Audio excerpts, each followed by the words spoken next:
where smugglers rode with muffled oars and pirates wearing purple pants, and sailing ships and elephants and cannibals crouching round the pot, staring away at something hot. It smells so good, what can it be? Good gracious, it's Penelope.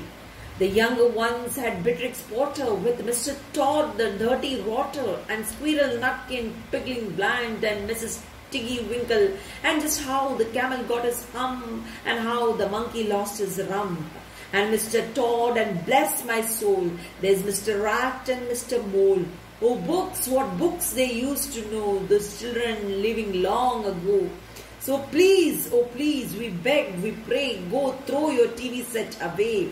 And in its place you can install a lovely bookshelf on the wall. Then fill the shelves with lots of books, ignoring all the dirty looks, the screams and yells, the bites and kicks, and children hitting you with sticks. Fear not, because we promise you that in about a week or two of having nothing else to do, they'll now begin to feel the need of having something to read. And once they start, oh boy, you watch the slowly growing joy that fills their hearts. They'll grow so keen, they'll wonder what they'd ever seen in that ridiculous machine, that nauseating, foul, unclean, repulsive television screen. And later, each and every kid will love you more for what you did. So this is the poem. Let us go through the poem. I'll do the explanation of the poem stanza by stanza. As I have told you in the very beginning, the poem is a didactic one, right? Wherein the poet is trying to teach and give guidance, right? So that is what the poet is trying to do over here. The poet is intending to teach or give us some moral guidance. So that is what he is doing throughout the poem.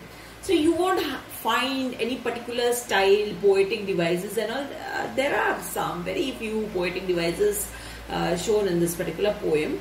But then you can't call it. So his main intention, the poet's main intention over here is to give moral guidance to the readers. Okay.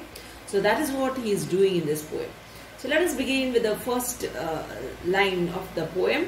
The most important thing we have learned so far as children are concerned is never let them near your television set. So in the first place itself, the poet is telling this to the parents. The most important thing we have learned so far as children are concerned is never let them near your television set. So he is telling the parents, as far as children are concerned, he tells the parents, is never. So please, never allow. That is what he is saying. Never allow. Never let. Okay. So he is stressing on it. That's why it's highlighted like this in capitals, bold letters like this. Okay. Never let. So never allow them. Never allow the children to sit in front of the television, them near your television set, or better still, just don't install. Or it will be better if you don't install, don't fix a television in your house. This is what he is telling the parents. Then he says the idiotic thing at all. So he is calling it as idiotic thing. He is calling the television set as a idiotic thing. See how he is terming it as an idiotic thing. Why television is called as idiotic thing? Because television makes the viewers idiotic, right? So those children who sit in front of the television, they too become idiots after watching television. That is why television is called as a idiotic box by the poet over here. In almost every house we have watched them gapping at the screen. So he's saying in almost every house, if you go, that's true, isn't it? If you go in any house, you can see the children sitting in front of the television screen and watching throughout. If you go sit in front of them or ask them anything, they will just avoid you. But they will be much more attentive in watching television. They will never find interest in speaking to you or looking at your face or even smiling at you. They may not do all these things, right? They may not respond to your questions asked to them. They will just avoid you and they will give their time, or they will get engrossed in watching television, right? So it's better, as personally I feel. So when you normally have guests and all in your house, the first thing what you have to do is just put off your television set. That is what you can call it as good manners, right? The first thing is that you keep your mobile away, you keep your television away, you give time. Otherwise it's an insult to the guest. Guest will be sitting in the house, you will be paying more attention to your mobile phones or to your television. That will really insult your guest, whoever it might be. The one who comes to your house as a guest is your God, right? You have to treat them as God, and good treatment should be given, isn't it? One who enters your house. So that is what is manners, it is said. So that is what I want to tell you. You have to switch off. Nowadays, more than television, children are busy with their mobile phones, playing games or watching some unwanted programs or some things or the other on their mobile phones itself. So please avoid it, keep it aside, switch off the television if it is on, and give some time, spend time. Even if you are feeling bored with their talks, just show them that you are interested in what they are saying or what they are speaking. So just spend time. So that shows manners. Okay? That is how you have to keep your manners. And they loll and slope and launch about. We'd watch them gapping at the screens of the children. So if you go to any of the house, the poet says the children will be gapping at the screen. They will be standing and watching right in front of the screen. They loll and slope and launch about. So what do you understand by loll? They just move or stand in a lazy manner. Okay, and they are spending time over here very lazily, and lounge about. That is sitting, standing, everything is done in a lazy manner. At times you can see these children, they will be standing and watching television for hours. They may not even realize that they are standing. They won't feel the pain of their leg also. If you ask them to stand somewhere in the school, or if you ask them to stand somewhere else for some time, they will get irritated with it. They may not stand. Sometimes they will ask their mothers to carry them, or to give some chair for them to sit, isn't it? So that also you can watch at times. So in these cases, you can see at times they will be standing for hours and they will be watching their favorite programs without even realizing that they are standing, their legs are paining. They will stand there and they will watch. There are some children like that. Okay, when they are thrilled, when they become much more enthusiastic in watching the program, when they get engrossed in the program, what they do is they just stand and they watch the whole program without even sitting, because they get involved in it, whether it is a fight or whether it is some sort of expedition, right, or some sort of adventure, right. So in these cases they get thrilled with, and they just stand and watch for hours. So that is what you can understand from these lines what the poet is saying. So the poet is saying they don't realize what they are doing. They stand lazily, they sit lazily, and all these activities they do, they move. All these activities are carried on very lazily. This is what the poet is saying. And stare until their eyes pop out. And the way they stare, so keenly they stare at television, at those programs, not that box they are watching. It is the program which is going on the television that they watch, right? So it looks as if their eyes pop out, eyes is bulging, eyes is coming outward, right? So that is what, because of the tiredness, because of standing or getting so much engrossed in the program, their eyes will be coming outward. That is how they will be looking at they will be watching the program, looking at the television or watching the program, you can say. Last week in someone's place, we saw a dozen eyeballs on the floor. So here you can see the poet exaggerating the thing, right? So you can see over here the poet how he says, last week he says, last week in someone's place, he says that when he happened to go to someone's place, he saw a dozen eyeballs on the floor. So he's saying that he had seen a dozen eyeballs on the floor. See, he had seen many eyeballs. Dozen means a dozen, 12, right? A dozen is 12. 12 eyeballs on the floor.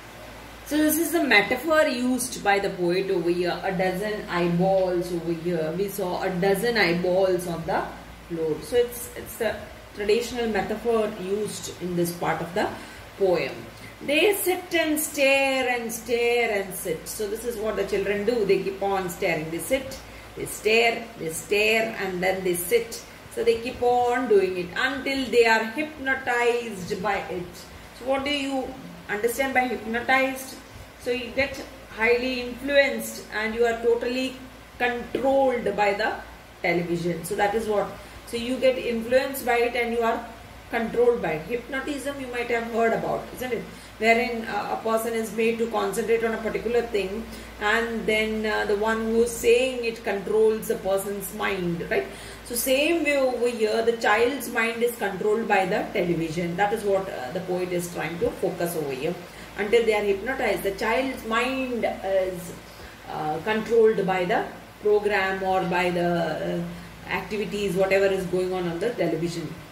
So till then, when you stare at, when you concentrate so much, it will definitely become. You might have heard or you might have read in newspapers wherein children, earlier it used to be, now with very rare cases you can see, but still there are certain cases wherein children attempt to do certain things shown in television, right? Whatever they see over there, they don't understand what is right, what is wrong. They don't understand at a smaller age. And they try to imitate those actions performed on television, whatever they see. Whatever they see with their eyes, they feel that is the fact, that is the truth in life, and then they just follow. They try to attempt it. And when they try to attempt it, they will be in trouble.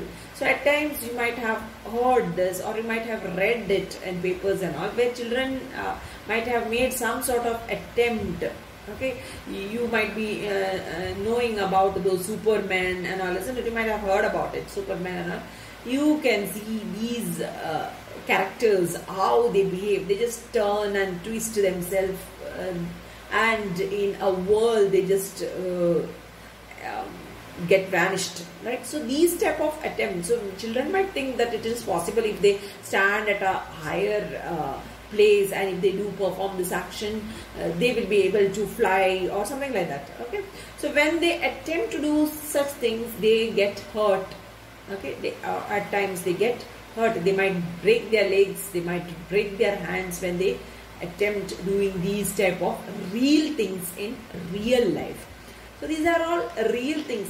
At this age, at this smaller age, they may not know what is real and what is real, and they try to attempt real things in their life and they end up by hurting themselves or falling in some sort of trouble. So that is what the poet is focusing over here. Earlier times it was too much, wherein children many a time children were killed in this type of behavior. Okay, and so these type of facts they had gone through earlier when television was introduced in the earlier days. Okay, until they are absolutely drunk with all that shocking ghastly junk, until they are absolutely drunk, so they just completely take in everything. Absolutely drunk means they take in what they see. Absolutely, they take completely inside. Okay, whatever they are seeing. So they get engrossed. That is what the poet is trying to tell us over here. With all that shocking, ghastly junk, with all those frightening junk. Junk is useless things, right? Useless stuff. That is what junk means. You say, no, junk food and all. That is what useless things. So you be careful while eating all those stuff. All useless things. So over here, ghastly, frightening, useless stuff. That is what it is being said over here. Oh yes, we know it keeps them still. They don't climb out the windows. Poet said, yes, we know. One thing is there, it keeps them still. They will be still. They will be not doing any naughty things in the house. They won't be climbing out the window sill, what normally children do. So children, when they are small, they do naughty things. What they do, they climb the window sill, they climb on the sofa set, they climb on the bed. Somewhere or the other, they climb and they do naughty things over there. So what parents have to do at that point, they have to be monitoring their child every now and then, isn't it? So if once the child is kept in front of the television, the child will be very much busy with the television and the child will be still in front of the television. So parents are not realizing here at this point that they are spoiling their child.